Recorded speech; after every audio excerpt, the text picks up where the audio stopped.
Evangelho de João, capítulo 15. Nós lemos esse texto na semana passada. E a palavra de Deus diz assim, Jesus dizendo: Eu sou a videira verdadeira e meu Pai é o lavrador. Toda vara em mim que não dá fruto, atira, e limpa toda aquela que dá fruto, para que dê mais fruto. Vós já estáis limpos pela palavra que vos tenho falado. Está em mim, eu em vós, como a vara de si mesma não pode dar fruto, se não estiver na videira. Assim também vós, se não estiverdes em mim. Eu sou a videira, vós as varas. Quem está em mim e eu nele, este dá muito fruto, porque sem mim nada podereis fazer. Se alguém não estiver em mim, será lançado fora, como a vara, e secará, e os colhem e lançam no fogo e ardem. Se vós estiverdes em mim e as minhas palavras estiverem em vós, pedireis o que quiserdes e vos será feito. Nisto é glorificado meu Pai, que deis muito fruto, e assim sereis meus discípulos. Como o Pai me amou, também eu vos amei a vós. Permanecei no meu amor. Se guardardes os meus mandamentos, permanecereis no meu amor, do mesmo modo que eu tenho guardado os mandamentos de meu Pai e permaneço no seu amor. Tenho-vos dito isto para que a minha alegria permaneça em vós e a vossa alegria seja completa. O meu mandamento é este, que vos ameis uns aos outros, assim como eu vos amei. Ninguém tem maior amor do que este, de dar a sua vida pelos seus amigos. Amém. Nós vimos semana passada Jesus declarando ser a videira verdadeira, nós, cada um de nós, os ramos ou as varas ou os galhos, e que, portanto, através de nós os frutos vão se manifestando, e esses frutos, à medida que se manifestam o próprio Pai, porque o glorifica. Eu queria reler o versículo 8 do capítulo 15 que lemos. Nisto é glorificado meu Pai, que deis muito fruto, e assim sereis meus discípulos. Eu abordei, não no domingo, mas na quarta-feira, quando nós aprofundamos aquilo que nós pregamos, eu abordei aqui dizendo que é muito importante nós, quando vamos estudando a palavra de Deus, observarmos sempre contextos dentro da cultura da época e dentro do próprio texto, evidentemente. Mas uma das coisas importantes que nós devemos entender é que a palavra discípulo quer dizer aluno, aluno igual discípulo. Mas como era ser um aluno ou um discípulo na cultura da época, seja na cultura hebraica ou até mesmo na cultura grega? O que era ser um discípulo na época de Jesus? Diferentemente do que é um aluno na atualidade, quando nós temos nas escolas, nas universidades, N alunos, diferentemente, portanto, era o discípulo, o aluno na época de Jesus. Eu citei aqui um exemplo muito fácil de entender na quarta-feira. Você imagine, por exemplo, que nós sejamos alunos, cada um dentro da sua faixa etária, talvez esteja num colegial, talvez esteja numa universidade, estudando determinada matéria, e as aulas vão de segunda a sexta-feira, seja de dia ou de noite. E na sexta-feira o professor chega para a classe de aula e diz assim: olha, amanhã, sábado, haverá um palestrante, um renomado palestrante, que vai falar sobre o tema que nós temos aqui abordado constantemente. Esse palestrante virá amanhã, sábado, e ele tem profundo conhecimento da matéria que nós estudamos, e a partir das 8 da manhã desse sábado ele estará aqui fazendo palestra, abrindo para perguntas e assim por diante. Mas eu quero dizer e informar a classe que, evidentemente, ninguém é obrigado a vir, é uma coisa à parte, não faz parte das notas que vamos dar aos alunos. Então, venha quem quiser, quem desejar participar da palestra, eu repito, não é obrigado a vir. Pela experiência que todos nós temos, nós bem sabemos que a grande esmagadora maioria não irá participar da palestra gratuita e não obrigatória, que será dada no sábado às 8 horas da manhã. Poucos alunos realmente virão a tal palestra. Discípulo na época de Jesus era exatamente aquele que se interessava em crescer junto ao mestre, seguia o mestre para onde ele fosse, escutava com muita atenção o que o mestre ensinava. Verdadeiro discípulo, com certeza, ou verdadeiro aluno, aquele que ama o que estuda, estaria na palestra às 8 horas. A grande maioria não estaria, e até diria que os demais, ou os poucos alunos que viessem a estar na palestra seriam chamados fanáticos. Mas se você imaginar que esses alunos, por exemplo, fossem alunos de medicina, e você fosse consultar um médico e descobrisse que tal médico que você vai consultar está do lado de um consultório de um outro médico, e o médico A é aquele que não faltava às aulas e não perdia uma palestra gratuita e que estava lá se aprofundando na matéria, enquanto o outro, que chamava o outro de fanático, está no consultório B. Eu quero lhe perguntar, qual médico você vai consultar? Ou transfira isso para uma engenharia, uma arquitetura, ou qualquer outra coisa, ou qualquer outra área do conhecimento humano. Discípulo era aquele que queria, porque queria se aprofundar nos conhecimentos do mestre. Então eu quero que você entenda que o capítulo 15 de João, até mesmo os anteriores e os posteriores, eram palavras de Jesus dirigidas especificamente aos discípulos. Ele não estava falando com a multidão, ele não estava se dirigindo a uma multidão, ele estava conversando com os seus discípulos, ávidos em ouvir o mestre. Jesus, ele tinha muitos discípulos num primeiro momento, discípulos que o seguiam porque queriam, não era nenhum momento obrigatório seguir a Jesus. As pessoas seguiam se quisessem.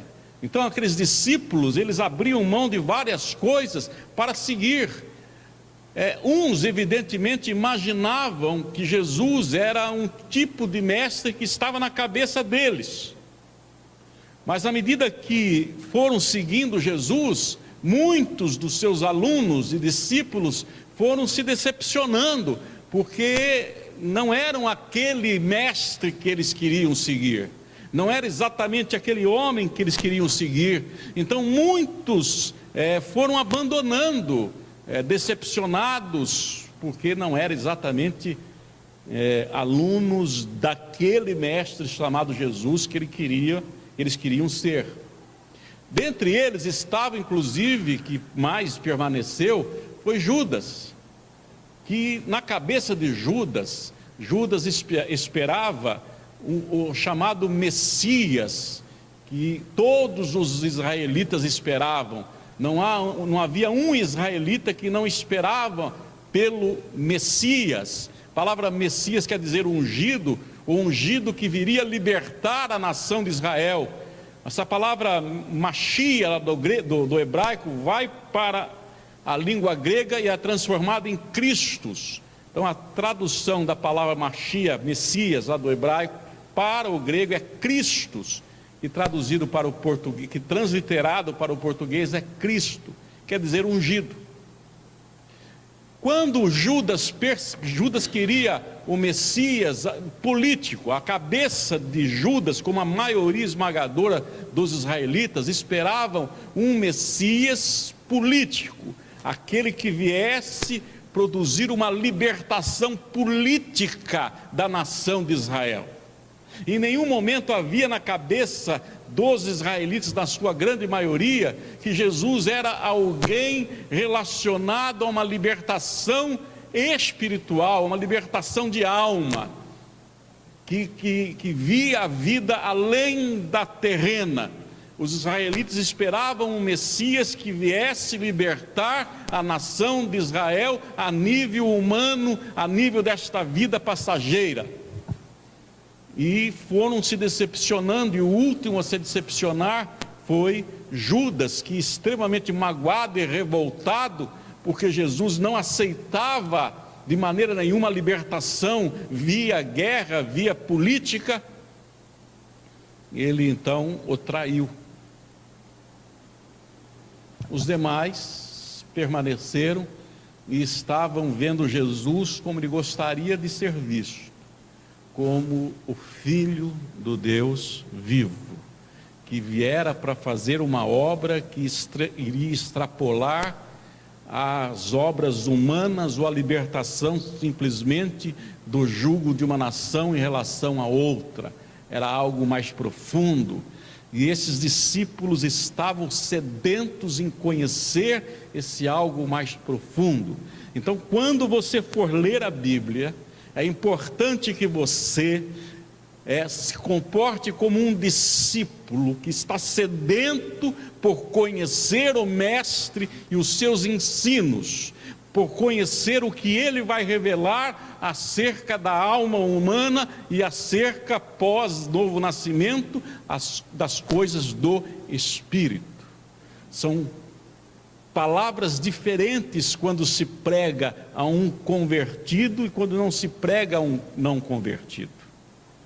Há uma pregação que é extremamente evangelística, que visa levar alguém a Cristo, e há pregações que visam os sedentos, que visam aqueles que querem crescer, porque querem entender as coisas mais profundas que Jesus tem para revelar. E foi nesse nível que ele começou a transmitir essa mensagem aos seus discípulos, porque os discípulos, eles queriam produzir frutos, mas os frutos que os discípulos queriam produzir não eram meramente frutos daqueles que os homens de hoje querem, ou seja, terem uma vida melhor aqui na terra, terem uma vida mais abundante aqui na terra. Eles queriam deixar de pecar, eles queriam viver uma vida santificada, eles queriam ter uma intimidade maior com Deus, só que eles não sabiam como, mas eles tinham avidez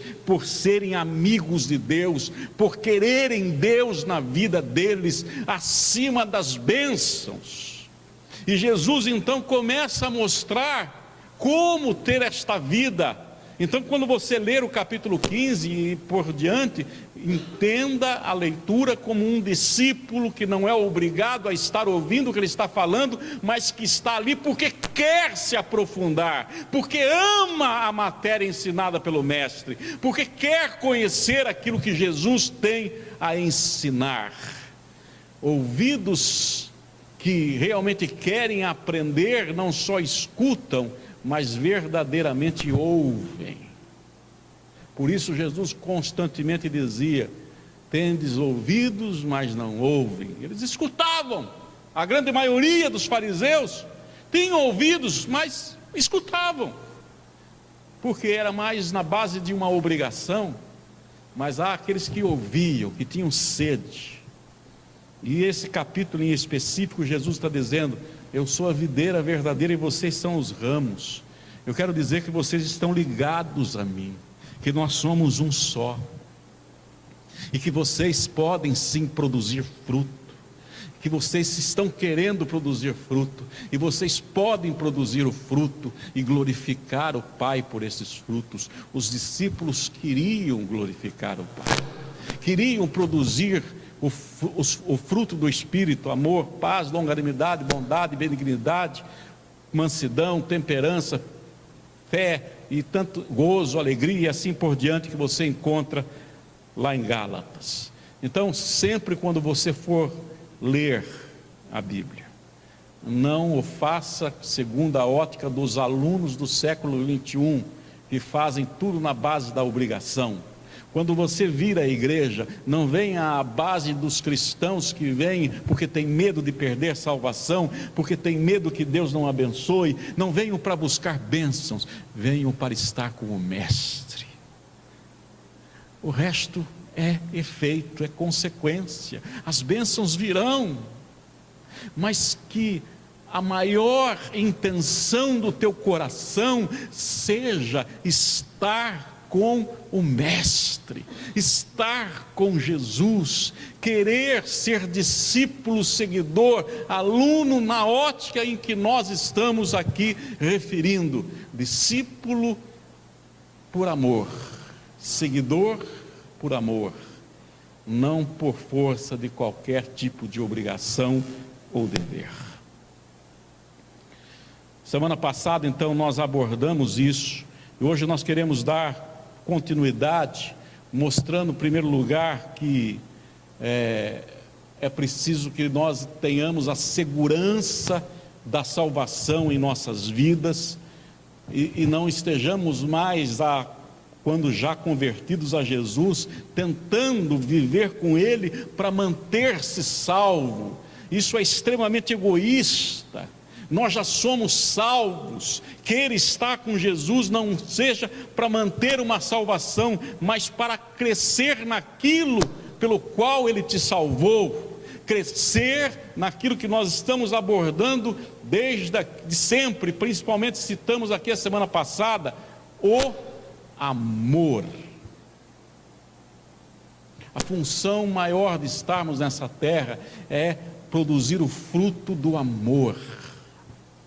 O amor glorifica a Deus. A maior forma de adorarmos a Deus é através do amor. E é isso que nós vamos então dar sequência nessa noite. Gostaria que você abrisse sua Bíblia então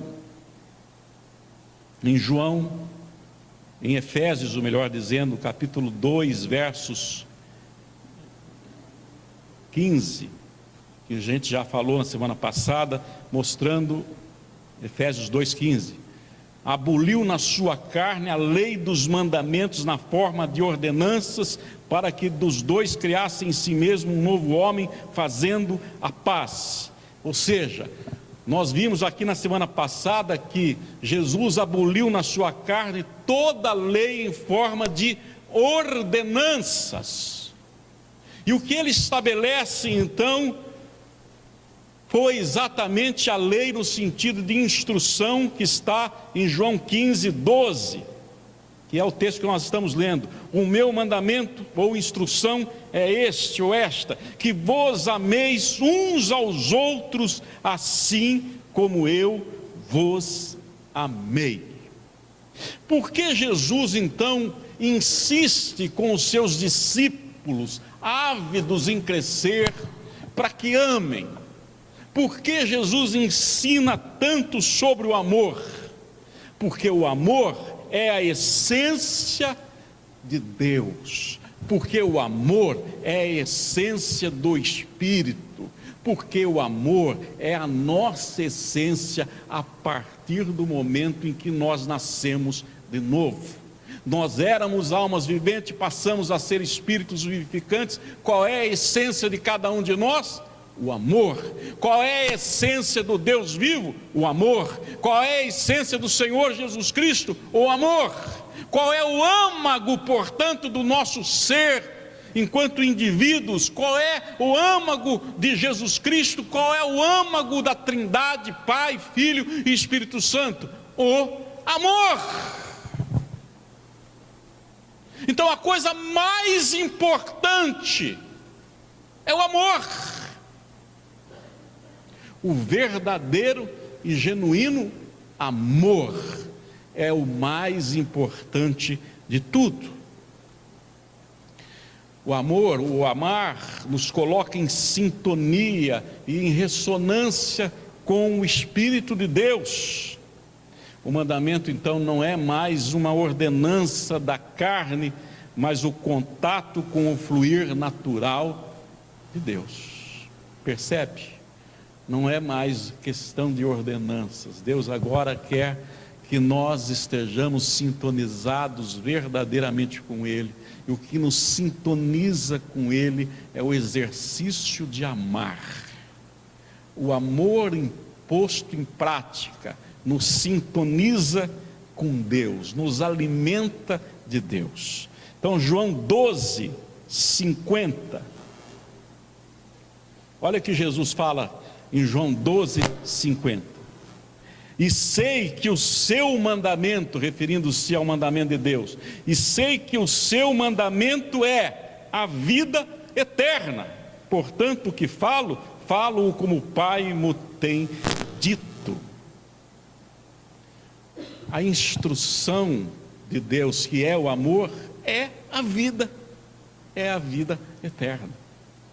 A palavra eterna aqui não entra no sentido meramente de infinito, mas a palavra eterna entra no sentido de qualidade. Ou seja, o amor é o que produz vida com qualidade. O amor é o que produz vida eterna, vida com qualidade.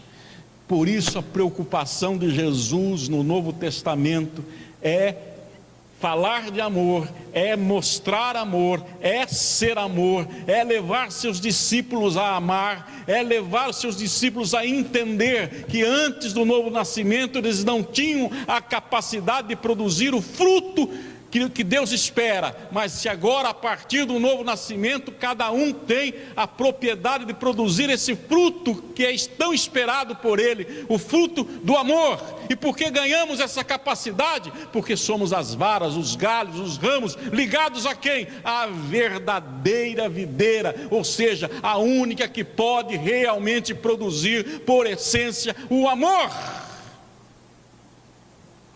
Quando ele diz a verdadeira videira, ele está dizendo a única que pode verdadeiramente produzir a essência. Se estamos ligados a Ele, nós podemos produzir muito mais do que nós imaginamos. Podemos verdadeiramente nos unificar em todos os graus com o nosso Deus. Esse talvez seja um dos maiores presentes que a obra de Cristo nos deu.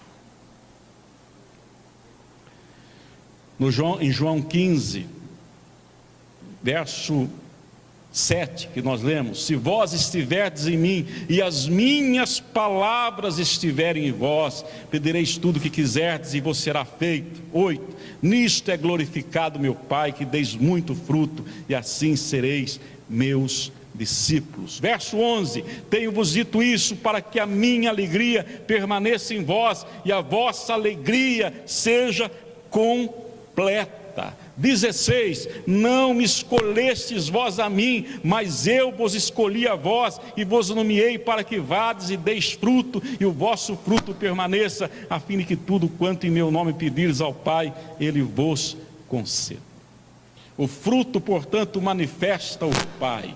O fruto é consequência de se estar na videira, a videira que é Cristo. A manifestação se dá de algo que existe, e Jesus é real e existe. A manifestação se dá quando ocorre a sintonia, ou seja, quando estamos amando.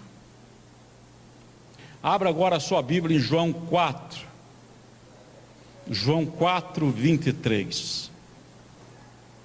Mas vem a hora, e já chegou, em que os verdadeiros adoradores adorarão o Pai em espírito e em verdade, porque são estes que o Pai procura para seus adoradores. Deus é espírito, e importa que os seus adoradores o adorem em espírito e em verdade. O Senhor está aqui esclarecendo que os verdadeiros adoradores são aqueles que adoram em espírito, espírito, essência, essência, amor e em verdade. Se a Bíblia está dizendo e enfatizando verdadeiros adoradores, então evidentemente que existem pessoas que são falsas adoradoras. A genuína adoração depende do amor. A genuína, a verdadeira adoração tem que ser em essência, em espírito, espírito, essência, amor. Tem que ser amor e em verdade. A verdade aponta mais uma vez para a essência. E eu quero lhe perguntar nessa noite: você é um verdadeiro adorador? Ou alguém que se parece com um verdadeiro adorador? Faça uma reflexão absolutamente honesta. É uma pergunta que só você precisa responder, cada um por si. Você é um verdadeiro adorador ou só se parece com um verdadeiro adorador? Há coisas, por exemplo, que têm uma aparência de alguma outra coisa. Por exemplo, no ramo das joias, existem aquelas joias que são realmente de ouro, e existem aquelas que são folhadas, que imitam o ouro. Então alguém às vezes pega uma aliança, ela é folhada, ela se parece com ouro, mas ela é apenas uma imitação do ouro. Todo mundo pode achar que aquela aliança é de ouro, mas ela se parece com uma aliança de ouro. Mas, em essência, em verdade, ela é apenas uma falsificação. Eu me lembro que há muitos e muitos anos atrás, nós tínhamos um irmão muito querido, hoje já falecido, chamado irmão Jordão. Esse irmão Jordão, me lembro uma vez, ele já tinha uma certa idade, ele caminhava pela calçada e acabou caindo num golpe que é muito antigo, mas que até hoje muitas e muitas pessoas caem. Então vou contar qual é o golpe, tome cuidado para não cair nesse golpe, né? Então ele estava andando pela rua e de repente dá a impressão, alguém joga, sem que ele perceba, duas alianças, né, presas numa linha, joga e dá a impressão que ele chutou. E quando ele abaixa para pegar, abaixa-se juntamente com ele uma outra pessoa, de tal maneira que os dois pegam. E as duas alianças estão presas a um fio de linha e também a uma etiqueta escrito 18 quilates. 18 quilates é um ouro bom, né? Ouro 18, é o ouro valioso para a joia.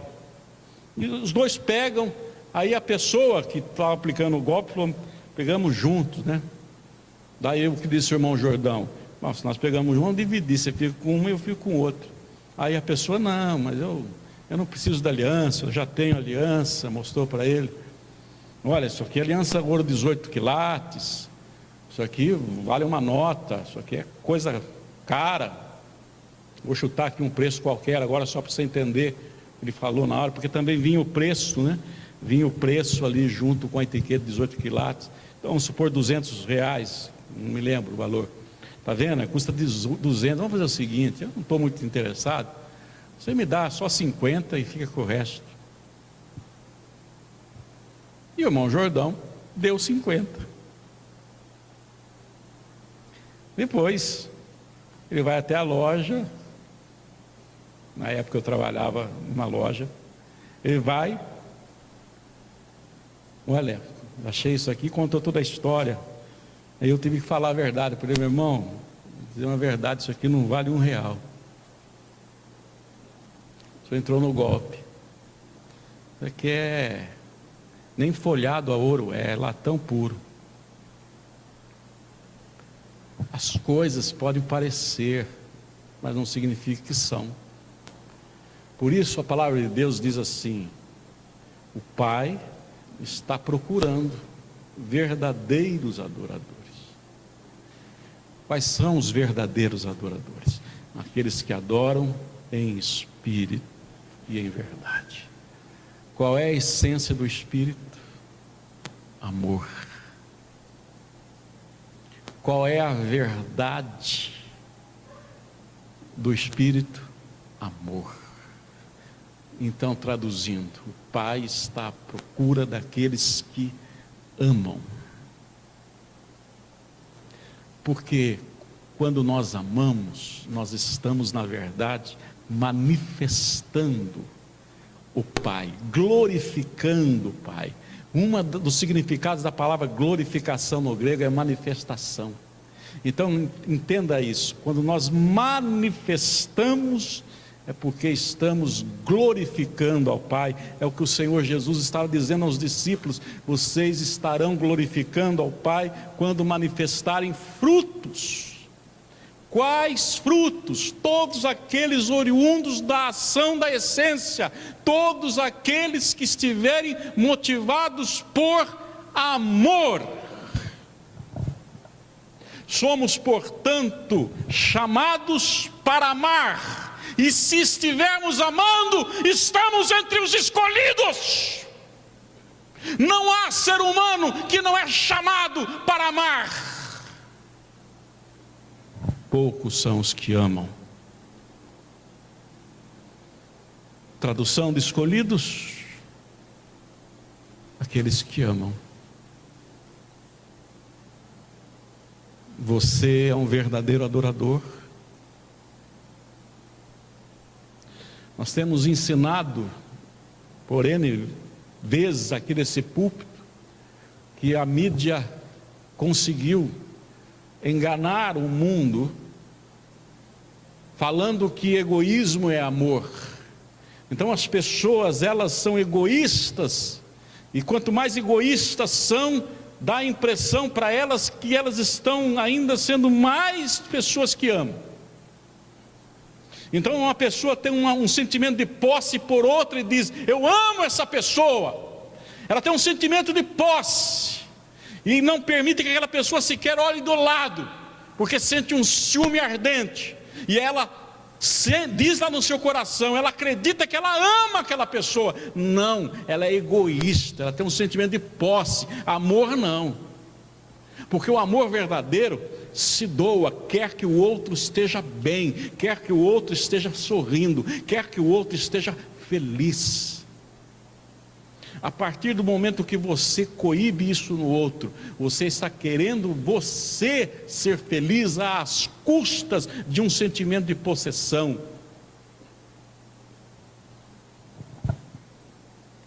O egoísmo é muito confundido com amor, mas está muito distante de ser amor. Na verdade é exatamente o oposto. Então uma das grandes armas diabólicas, diabo quer dizer caluniador, uma das grandes calúnias que o mundo passou a acreditar, ou seja, uma das grandes mentiras acreditadas, é que se a pessoa é egoísta é porque ela ama. Se ela sente ciúme de alguém é porque ela ama essa pessoa. Isso é mentira. Se você sente ciúme, isso não é amor, isso é egoísmo. O amor, segundo Paulo descreve lá em capítulo 13, o amor não arde em ciúmes. Parece, mas não é. Qualquer coisa que você tenha, se você, coisa material por exemplo, você não consegue dividir, você tem sentimento de posse. Se você tem um carro, não deixa que outro dirija, sentimento de posse.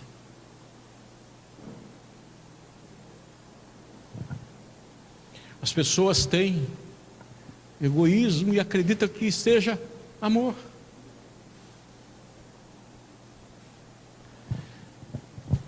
Você verdadeiramente é adorador? Ou parece um adorador? Tem coisa que parece, mas não é.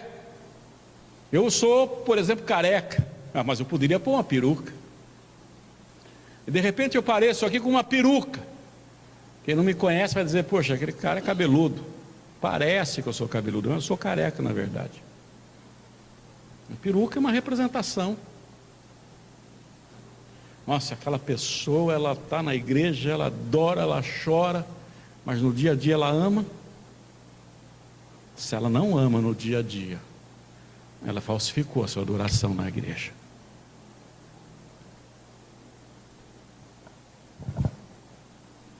Amor, amor, amor, amor, amor.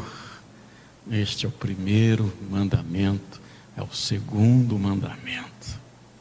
Tudo se resume na nossa relação com Deus, no amor. Amamos.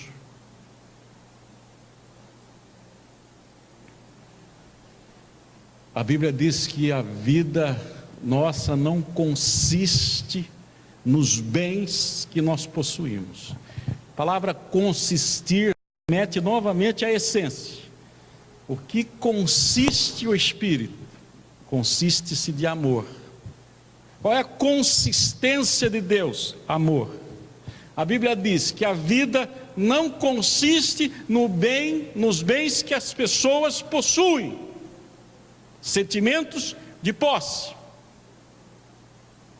A vida, portanto, não consiste nem em bens materiais, nem em bens humanos. A vida não consiste nos bens materiais que você tem, como casa, carro, roupas, e aí vamos por diante, mas também não consiste na sua família, no marido, na esposa que você tem, nos filhos que você tem, no lar que você tem. A vida não consiste, não é a essência dela esta.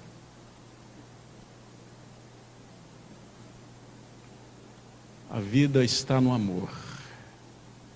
E quando você ama de verdade, você vai compartilhar isso de uma forma correta com os seus familiares, com sua família em qualquer nível. Você vai aprender a usar e compartilhar os bens a nível material.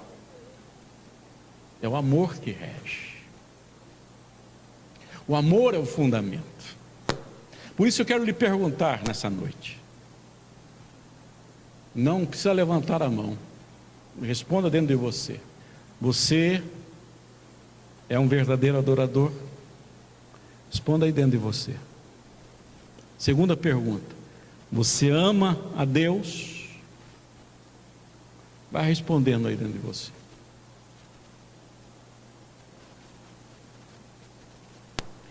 Agora, reflita. Se você perder todos os seus bens, você continua adorando a Deus? Se por algum motivo você vir a perder sua casa, seu carro, seu dinheiro, se você vir a perder seu pai, sua mãe, se seus filhos morrerem, for desempregado, todas as coisas fossem retiradas da sua vida, desde bens humanos a materiais, você continuaria adorando a Deus? Ou estaria revoltado com Ele?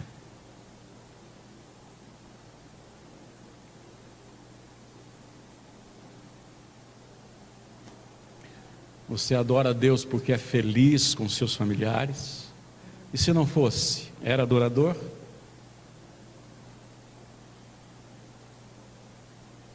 O Pai está procurando verdadeiros adoradores.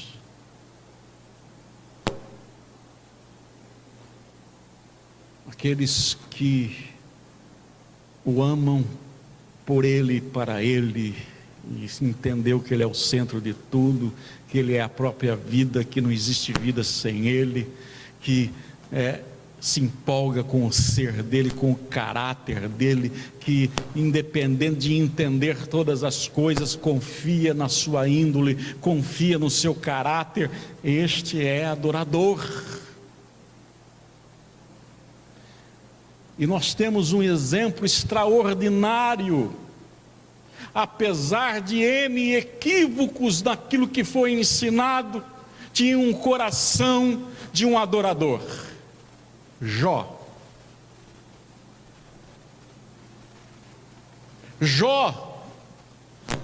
Ensinaram um monte de coisa errada sobre Deus para ele, mas ele era fiel ao Deus, embora um Deus que era distorcidamente ensinado. E ele ia buscar a Deus conforme era ensinado, e fazia os seus sacrifícios em função de proteger sua família, de pedir perdão pelos pecados dos seus filhos, porque ele amava os seus filhos. Ele amava os seus filhos. E Jó era uma pessoa muito rica, possuía muitos bens, e tinha um amor profundo pela sua família. Então, quando ele vinha ao conhecimento que seus filhos estavam desviados de alguma maneira de Deus, ele imediatamente buscava a Deus, dentro daquilo que havia aprendido, pedindo proteção a Deus, pedindo perdão a Deus. E um dia, ele foi perdendo todas as coisas. Ele, que era um homem rico, foi perdendo tudo. Ele foi perdendo tudo. Ele virou um pobre. E pior do que isso, todos os filhos pelos quais ele orava, pedindo proteção a Deus, todos os filhos e filhas morreram. Todos morreram. Ficou apenas ele e a esposa. Só ele e a esposa. Era como que fosse quase que uma provação, porque a esposa que ele tinha era melhor não ter, porque era aquele tipo de esposa que fustigava ainda mais. E além de então ter perdido todos os bens, perdeu todos os filhos, ele também perdeu sua saúde. A sua carne cheirava mal, de tantas feridas. Ele precisava pegar em telhas para raspar as feridas do corpo. Ele estava realmente em últimas instâncias da vida. Se você pode imaginar todo tipo de desgraça caiu sobre a vida de Jó. Vieram-lhe visitar 3 amigos, pseudos amigos, porque os amigos chegavam e, em vez de confortar a ele, acusavam ele: você deve estar assim porque você deve ter sido muito mal, você deve ter pecado, Deus agora está pesando a mão sobre você. Sabe aqueles amigos que, em vez de ajudar, atrapalham? Sabe aqueles amigos que, em vez de tirar você da lama, ainda aperta o pé e soca você na lama? Esses eram os amigos de Jó. Vinham pôr mais peso para ele. E a esposa, que poderia consolá-lo, criticava. E um dia, essa esposa chega para Jó, depois de tantas desgraças, com o coração evidentemente cheio de amargura, porque apesar de toda desgraça, Jó ainda falava sobre Deus. Isso irritava sobremaneira a esposa dele. A esposa de Jó então chega para ele e diz assim: Jó, amaldiçoa o teu Deus e morra.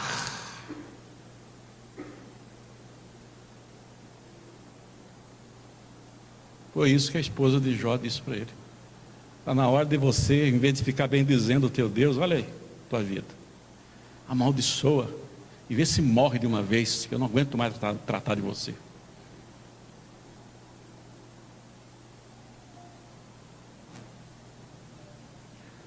Sabe qual é a frase de Jó?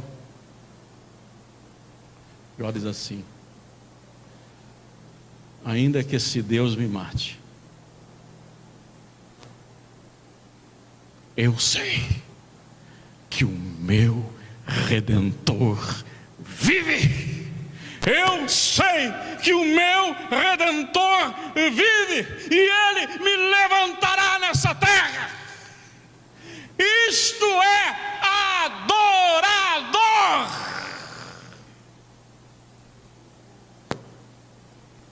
Ainda que esse Deus me mate, eu o adorarei. Porque eu sei que o meu Redentor vive e há de me levantar sobre a terra.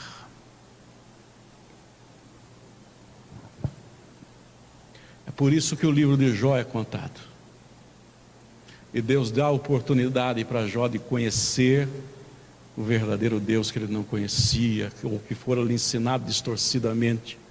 Mas lá no íntimo ele tinha fidelidade apesar das distorções. Perdeu tudo, mas foi fiel. Este foi fiel no muito. Já havia sido fiel no pouco, foi fiel no muito. Imagina onde Jó está agora.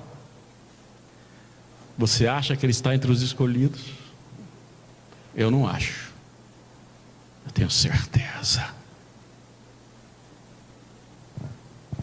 Absoluta certeza. Verdadeiros adoradores. Que a nossa relação com Deus seja profunda, que nós aprofundemos dia após dia. E sabe qual é a maneira de nós nos aprofundarmos nesta adoração e nesse conhecimento? Amando, amando, amando e amando.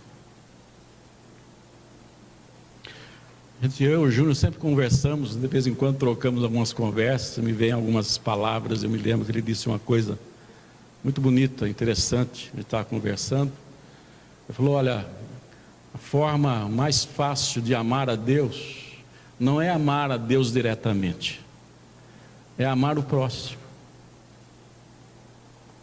Porque quando nós amamos o próximo, nós amamos a Deus.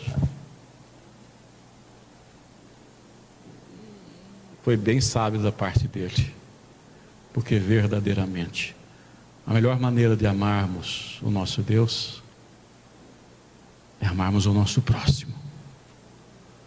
E nós sabemos que estamos amando a Deus se estivermos amando o nosso próximo. Então quero lhe perguntar: você tem amado o seu próximo? Nós temos amado o nosso próximo? Porque se nós não amamos o próximo, não estamos amando a Deus. Se não amamos o nosso próximo, não estamos adorando a Deus. E o nosso próximo está tão próximo. Todos os dias nós estamos em contato com o nosso próximo. Portanto, todos os dias temos oportunidade de adorar em verdade e em espírito ao nosso Deus. Você quer ver? Abra sua Bíblia em Mateus capítulo 25. Mateus capítulo 25. A partir do versículo 34.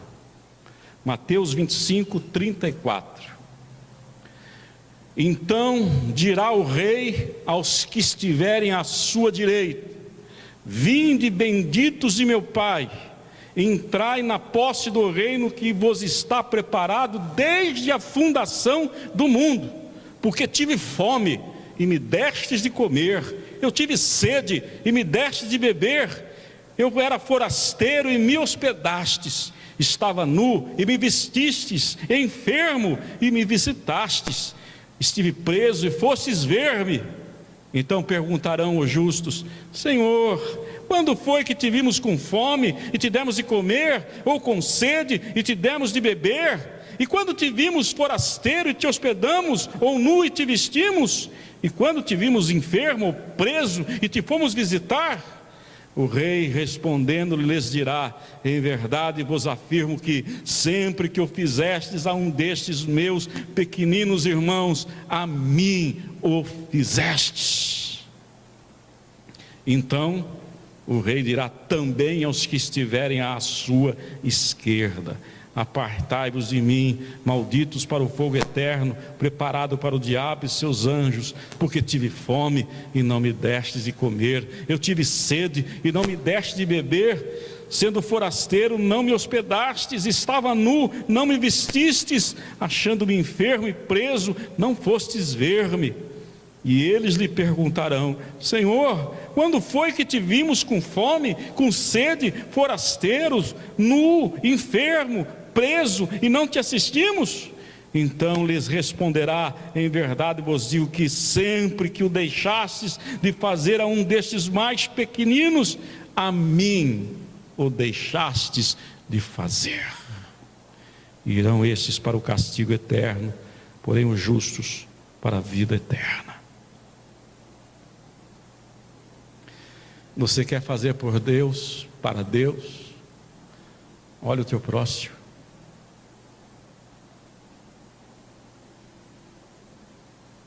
Todos os dias, o próximo está próximo de nós.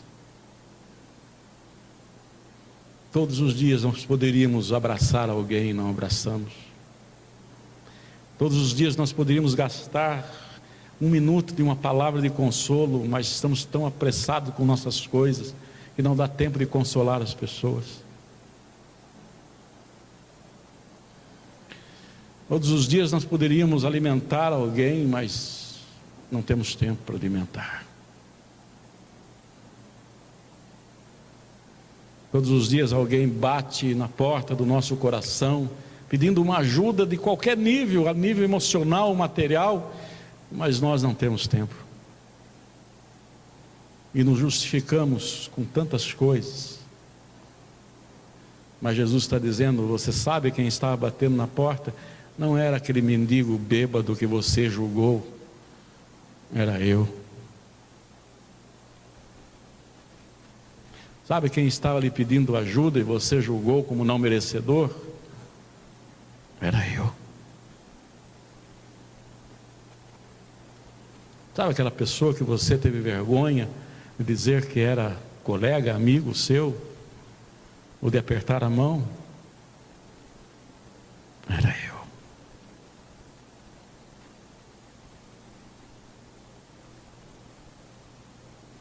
Todo o tempo era eu. Só há, na verdade, uma única pessoa com quem nós nos relacionamos, amados: Jesus. Jesus, na sua multiforme. Ora ele é um mendigo na rua, ora ele é um colega, ora ele é um filho, ora ele é uma esposa, ora ele é um marido, ora ele é um vizinho, ora ele é um patrão, ora ele é um comprador, ora ele é um empregado, ora ele é um motorista que te irrita no trânsito.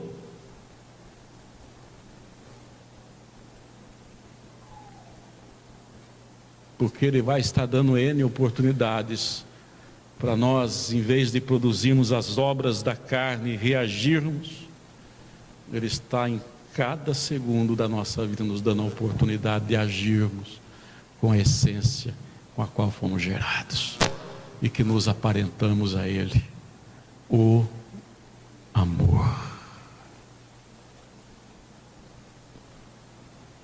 O amor. Que nós sejamos verdadeiros adoradores. E a verdadeira adoração está na essência do Espírito da verdade. E a essência de tudo é o amor. Se você tirar o amor, você tirou tudo da sua vida. Porque Deus é amor. Curva sua cabeça. Vamos falar com o nosso Deus.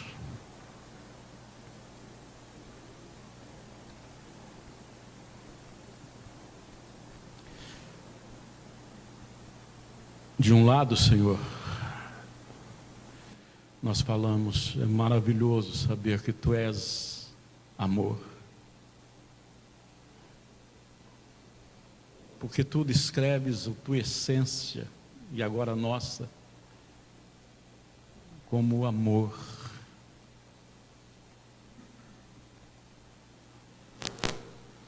Então, de um lado, isso é maravilhoso, mas nessa noite, de outro lado, algo nos chacoalha. Nós não vamos fugir desse chacoalhar do Teu Espírito, porque temos falhado muitas vezes em amar. Mas o Senhor está falando conosco como discípulos, como alunos, que estão ávidos por agradá-lo.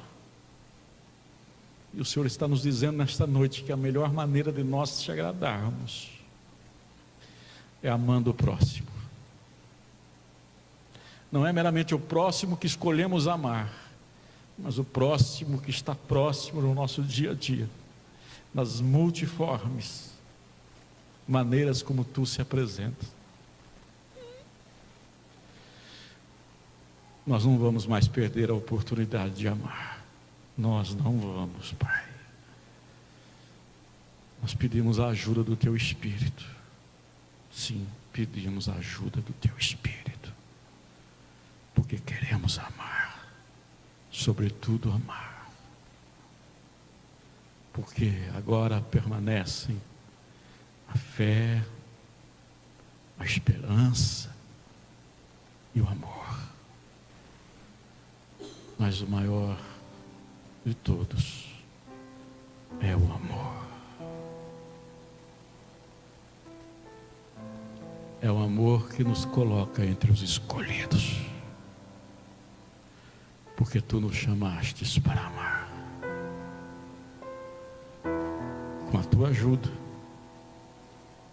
e o Espírito quer tanto ajudar, com a Tua ajuda, Espírito, nós amaremos. Em nome de Jesus.